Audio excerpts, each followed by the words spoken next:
اعوذ باللہ نحمده ونصلي على رسوله الكريم اما بعد فاعوذ بالله من الشيطان الرجيم بسم الله الرحمن الرحيم رب اشرح لي صدري ويسر لي امري واحلل عقدة من لساني يفقهوا قولي۔ ہماری آج کی گفتگو کا موضوع ہے صبر و برداشت۔ دنیا کی زندگی میں کوئی انسان بھی رنج و غم، مصیبت و تکلیف، آفت و ناکامی اور نقصان سے بے خوف نہیں رہ سکتا۔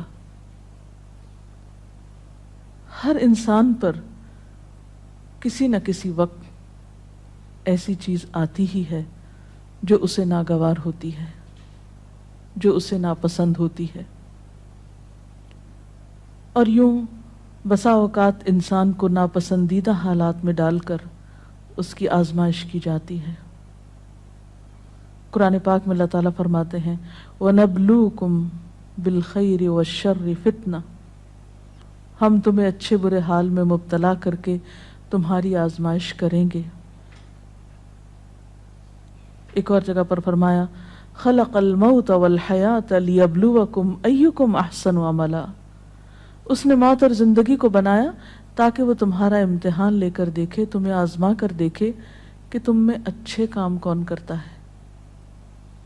اچھے وقت میں، اچھے حالات میں اچھا بننا، موافق ماحول میں، خوشگوار حالات میں، یہ مشکل نہیں ہوتا، لیکن اس وقت اچھا بن کے دکھانا جب انسان پر ایسے حالات آئیں جو اس کے لیے تکلیف اور پریشانی کا باعث ہوں، اس کی مرضی کے مطابق نہ ہوں۔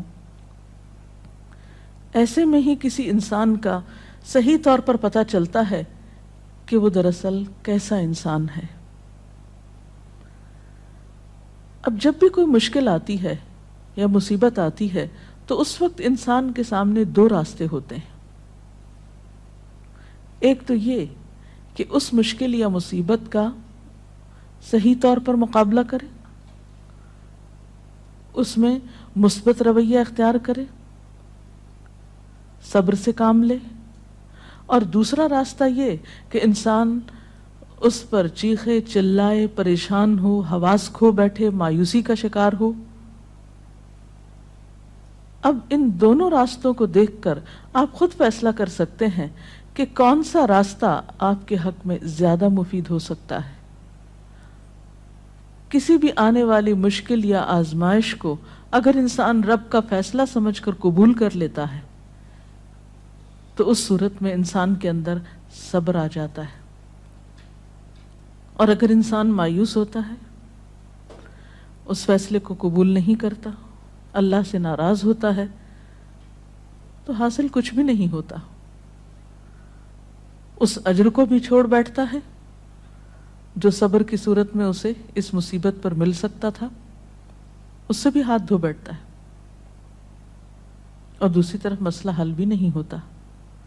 اس کے برعکس جو لوگ مصیبت پر صبر کرتے ہیں ان کے بارے میں قرآن پاک میں آتا ہے وَبَشِّرِ الصَّابِرِينَ الَّذِينَ إِذَا أَصَابَتْهُمْ مُصِيبَةٌ قَالُوا إِنَّا لِلَّهِ وَإِنَّا إِلَيْهِ رَاجِعُونَ أُولَئِكَ عَلَيْهِمْ صَلَوَاتٌ مِّن رَّبِّهِمْ وَرَحْمَةٌ وَأُولَئِكَ هُمُ الْمُهْتَدُونَ، اور خوشخبری ان لوگوں کو دیجیے جو مصیبت پر صبر کرتے ہیں اور کہتے ہیں کہ ہم اللہ کے ہیں اور اللہ ہی کی طرف ہمیں واپس جانا ہے۔ ان لوگوں پر ان کے رب کی طرف سے بڑی عنایات ہوں گی اور اس کی رحمت ہوگی، اور ایسے ہی لوگ راہ ہدایت پر ہوتے ہیں۔ گویا مصیبت کے وقت صبر کرنے والا اللہ تعالیٰ کی خاص رحمت اور عنایت کا مستحق ہو جاتا ہے۔ یہاں ایک سوال یہ پیدا ہوتا ہے کہ اگر انسان اللہ تعالیٰ کا محبوب ہے اور اللہ تعالیٰ اپنے بندوں سے پیار کرتا ہے تو پھر انہیں مشکل میں کیوں ڈالتا ہے، ان کا امتحان کیوں لیتا ہے؟ تو بات یہ ہے کہ دنیا میں بھی امتحان کے بغیر انسان کی اصل قدر و قیمت سامنے نہیں آتی۔ مثلاً ایک ماں اپنے بچے سے پیار کرتی ہے لیکن اس کو اسکول بھیجتی ہے، جب امتحان کا وقت آتا ہے تو گھر نہیں بٹھا لیتی، امتحان کے لیے بھیجتی ہے تیار کر کے، اور امتحان سے جب بچہ گزرتا ہے تو ہی وہ پہچانتا ہے کہ اب وہ کس قابل ہے۔ کامیابی امتحان کے بعد ہی آتی، بغیر امتحان کے تو کامیابی کا تصور ہی نہیں۔ اسی طرح ہم دیکھتے ہیں کہ دنیا کی تاریخ میں جس طرح کے بھی لوگ آئے، خواہ وہ نیک آئے یا بد آئے، اچھے یا برے، انبیاء اور صالحین تھے یا فاسقین و فجار تھے، آزمائشیں ہر ایک کی زندگی میں آئیں۔ اس دنیا میں سب کو امتحانوں سے گزرنا پڑا۔ ہاں، یہ فرق ضرور ہے کہ اللہ کے پیاروں نے اللہ کی طرف سے آئے ہوئے امتحان پر کبھی شکوہ نہیں کیا، بے صبری سے اور جلد بازی سے کام نہیں کیا، بلکہ اس کے برعکس صبر سے کام لیا۔ نبی صلی اللہ علیہ وسلم نے فرمایا کہ اذا احب اللہ قوما، جب اللہ کسی قوم سے، کسی گروہ سے محبت کرتا ہے، ابتلاہم، تو ان کو آزما لیتا ہے۔ گویا آزمائش اللہ کی طرف سے کسی ناراضگی کی علامت ہی نہیں، بلکہ بسا اوقات وہ اس کی محبت کی علامت ہوتی۔ پھر فرمایا کہ جو شخص اس پہ راضی ہو جاتا ہے اللہ اس کے لیے راضی ہو جاتا ہے، اور جو ناراض ہوتا ہے اللہ تعالیٰ اس سے ناراض ہو جاتا ہے۔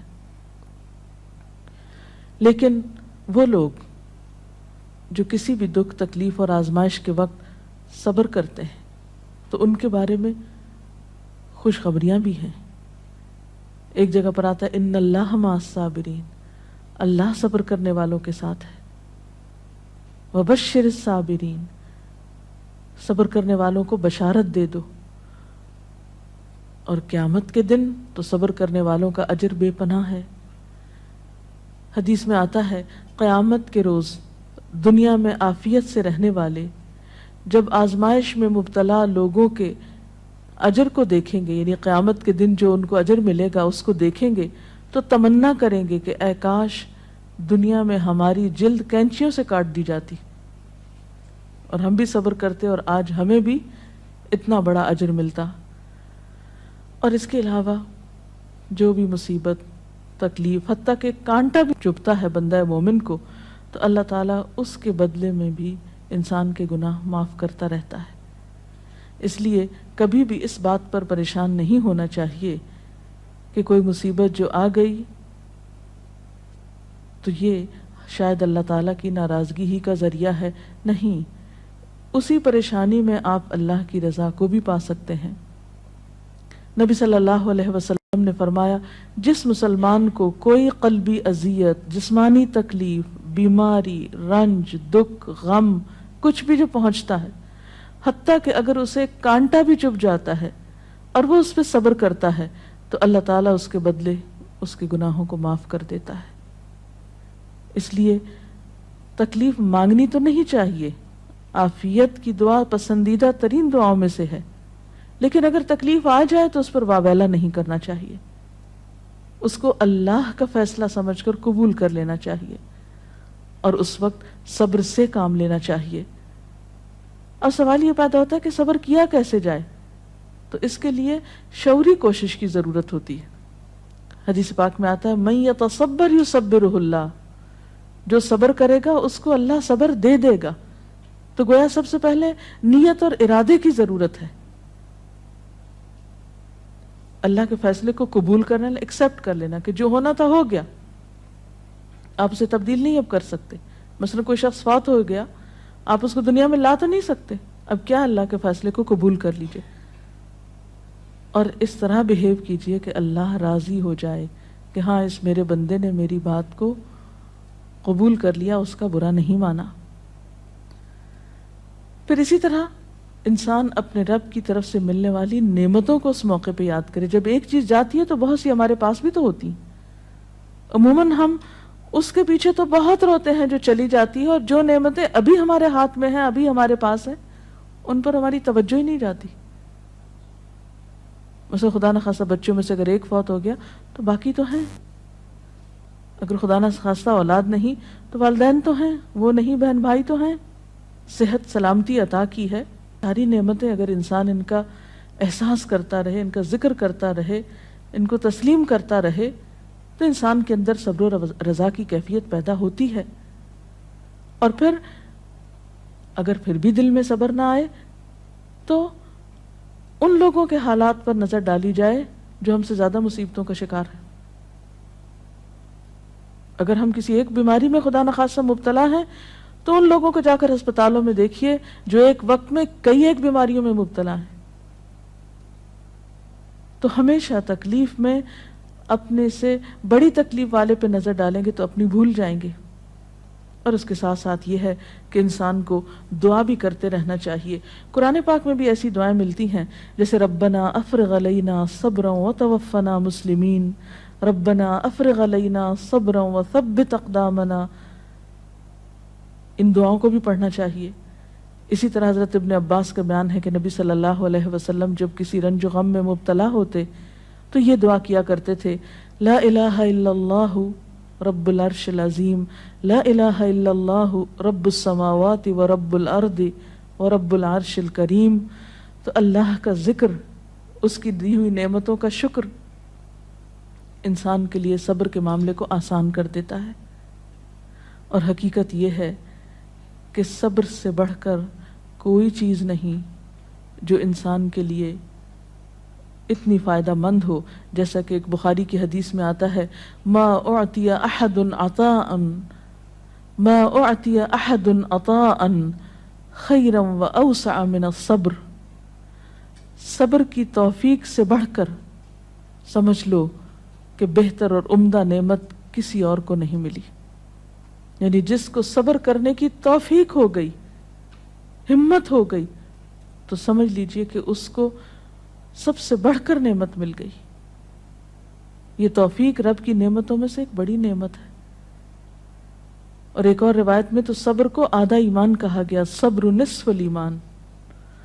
اور مومن کا حال کچھ یوں بتایا گیا، یعنی مومن کی شان، آپ صلی اللہ علیہ وسلم نے فرمایا کہ مومن کی شان بھی عجیب ہے، اور یہ شان مومن کے سوا کسی اور کو نصیب نہیں ہوتی۔ ان اصابتہ سراء شکر فکان خیر لہ وان اصابتہ ضراء صبر فکان خیر لہ، کہ اگر اسے راحت اور خوشی ہوتی ہے تو وہ شکر کرتا ہے، اس طرح اپنی نیکی کو بڑھا لیتا ہے، اور اگر اسے کوئی تکلیف پہنچتی ہے تو صبر کرتا ہے، اور اس سے وہ اپنے درجے بڑھا لیتا ہے۔ تو گویا صبر ہر حال میں انسان کے لیے فائدہ مند ہے اور انسان کے درجات کو بڑھانے کا ذریعہ ہے۔ اس کے برعکس بے صبری انسان کے لیے کسی طور پر بھی فائدہ مند نہیں۔ بے صبری سے کوئی کام نہیں بنتا، بے صبری سے کوئی بھی نتیجہ نہیں نکلتا، آپ تقدیر کے کسی فیصلے کو پلٹا نہیں سکتے۔ اس لیے صبر کرنا فائدہ مند ہے، اللہ تعالیٰ سے اس کی توفیق مانگنی چاہیے۔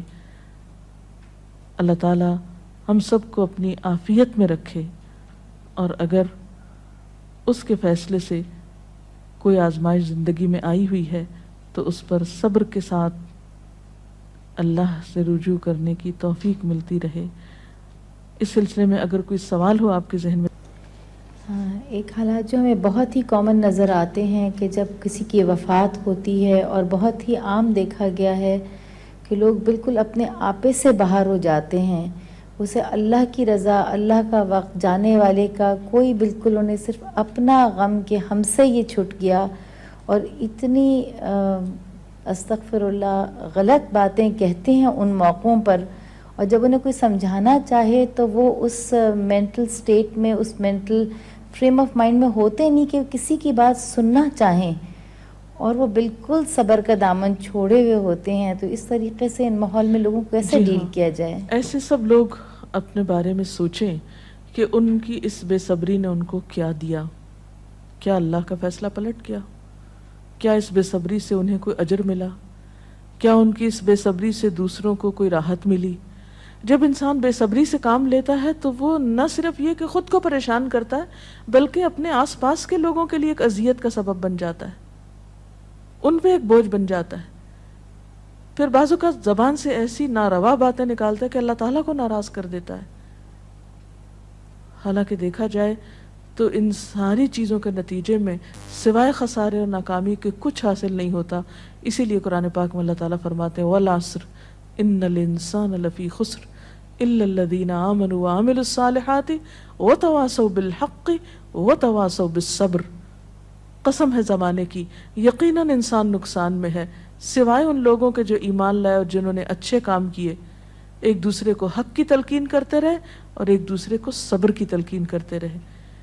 تو خواہ تکلیف میں مبتلا شخص چیخنا پکارنا کرے، پھر بھی آس پاس کے لوگوں پر لازم ہے کہ وہ کسی نہ کسی طریقے سے اسے صبر کی طرف لے آئیں، اس لیے کہ صبر کے علاوہ اور کوئی دوا ہے ہی نہیں ایسے لوگوں کی. میم صبر کا مطلب کیا ہے؟ صبر کرنا کیا ہوتا ہے؟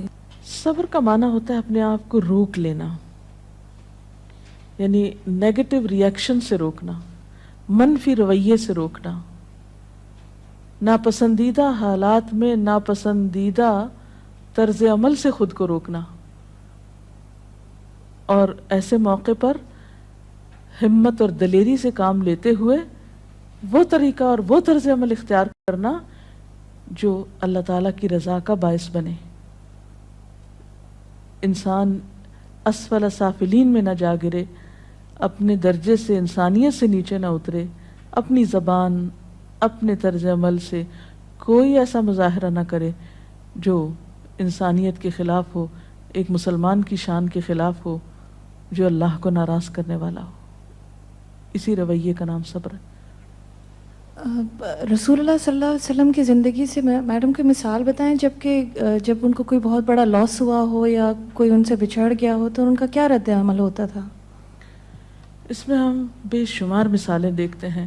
مثلاً آپ دیکھتے ہیں کہ سفر طائف کے موقع پر جب آپ صلی اللہ علیہ وسلم کو لوگوں نے پتھروں سے مارا، آپ پہ آوازیں کسے، آپ نے ان کو بد دعا تک نہیں دی، خاموشی اختیار کی، پیدل چلتے آئے، پھر ایک باغ میں آ کر آپ نے آرام فرمایا. جبریل امین حاضر ہوئے کہ اگر آپ اجازت دیں اور آپ چاہیں تو ان لوگوں کو دو پہاڑوں کے بیچ میں پیس کے رکھ دیا جائے.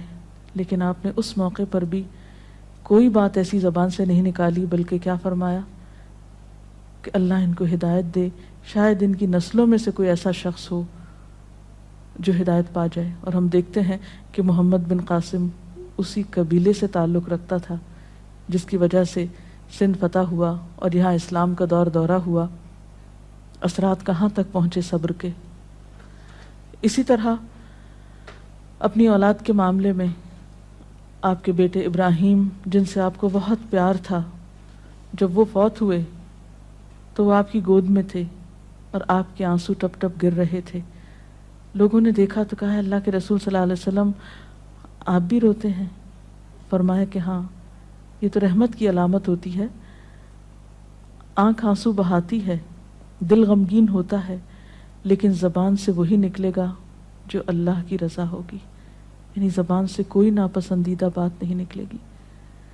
اسی طرح جنگ احد کے موقع پر جب آپ کا دانت شہید کر دیا گیا، اس موقع پر بھی آپ نے کس طرح صبر و رضا سے کام لیا.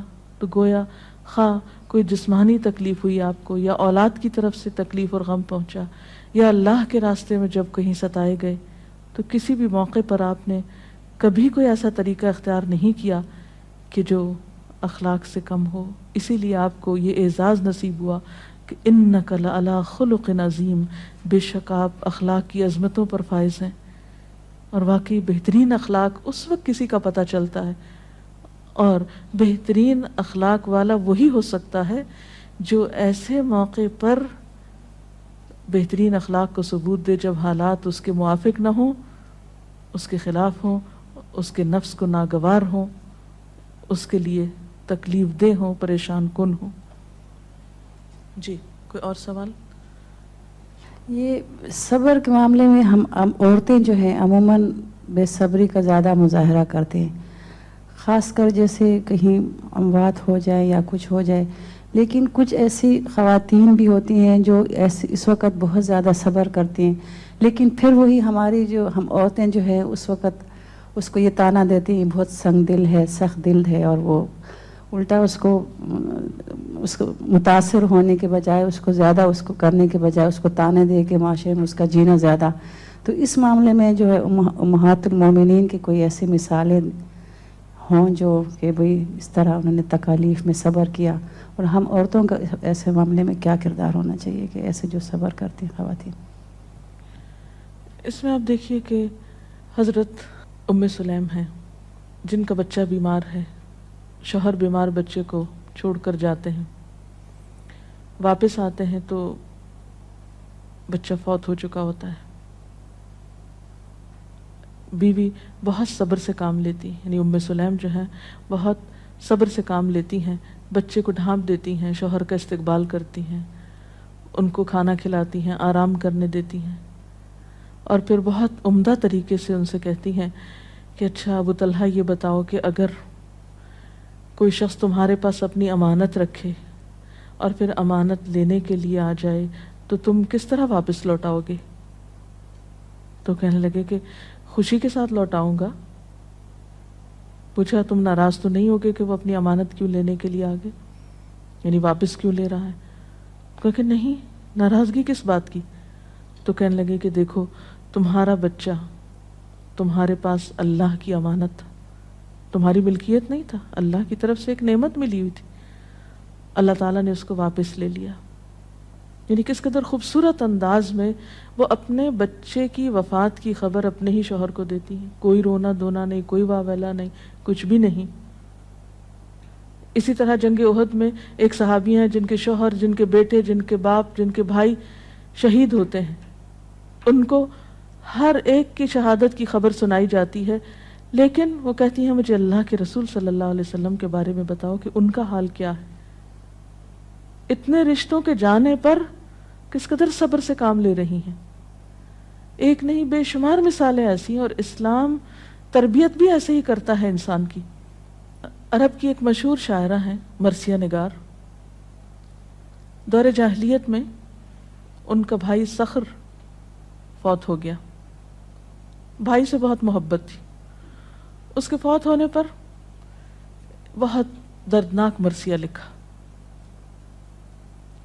کہتی ہیں کہ این یجودا ولا تجمدا الا تبکیانی لصخر الندى، اے میری دونوں آنکھوں بس بہتی ہی رہو، کیا تم صخر بھائی کا نام تھا، صخر کے لیے روگی نہیں جو بہت ہی سخی تھا، خود بھی روتی تھی، اوروں کو بھی رلاتی تھی. اور اس کے ساتھ ہی یہ کہ سیاہ رنگ کی کہتے ہیں کہ اس نے چولی پہن رکھی تھی کہ مرتے دم تک نہیں اتاروں گی، یعنی ہر وقت ایک غم کا سمبل بنی ہوئی تھی. جب اسلام لائیں، ایمان لائیں، تو اس کے بعد ایک جنگ میں ان کے 4 بیٹے اکٹھے شہید ہوئے اور ایک آنسو نہیں بہایا. انتہائی صبر کا مظاہرہ کیا. وہ خاتون جو دور جاہلیت میں ایک بھائی کی وفات پر مسلسل روتی تھی، ایمان لانے کے بعد اس پر بھی صبر آ گیا اور اپنے بیٹوں کی شہادت پر اللہ کا شکر ادا کیا. اور صخر کے لیے پھر جب کبھی روتی تھی تو کہتی پہلے تو میں اس کی موت پہ روتی تھی، اب اس بات پہ روتی ہوں کہ وہ حالت کفر میں فوت ہو گیا، اس کی آخرت کا کیا ہوگا. تو جس شخص کو غم آخرت لگ جائے وہ دنیا کے غم بھول جایا کرتا ہے. اور یہ ایمان ہی ہے، سچا ایمان، جو انسانوں کو اندر باہر سے بدلتا ہے. اللہ تعالی ہمیں بھی بہترین مومن بنائے. اس کے ساتھ ہی آج کا پروگرام ختم ہوتا ہے. اجازت چاہتے ہیں. السلام علیکم ورحمۃ اللہ وبرکاتہ. سبحانک اللہم وبحمدک، نشہد ان لا الہ الا انت، نستغفرک ونتوب الیک. اللہ اکبر اللہ اکبر، لا الہ الا اللہ واللہ اکبر، اللہ اکبر وللہ الحمد.